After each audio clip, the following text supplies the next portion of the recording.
अस्सलाम वालेकुम नाजरीन, मैं हूँ सादिया। नजर डालते हैं आज की इलाकाई खबरों पर। ब्यूरो चीफ गुजरात राजा नादिर मंजूर से किसी इलाके, शहर या कौम की तरक्की कैसे मुमकिन होती है। बानी इंसाफ प्रेस क्लब राजा महबूब अख्तर ने मसाइल पर बातचीत करते हुए कहा कि किसी भी इलाके, शहर या कौम की तरक्की सिर्फ बुलंद व बाला इमारतों, चौड़ी सड़कों या बड़े मंसूबों से नहीं होती, बल्कि उसकी असल बुनियाद तालीम, इंसाफ, दियानत, इत्तेहाद और इज्तिमाई शऊर पर होती है।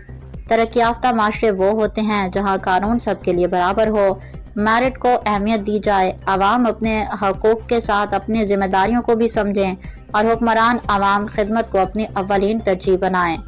तालीम याफ्ता नौजवान, ईमानदार क़यादत, मजबूत इदारे, मयारी सेहत, साफ माहौल, जदीद टेक्नोलॉजी और रोज़गार के मौक़े किसी भी कौम की तरक्की के बुनियादी सतून हैं।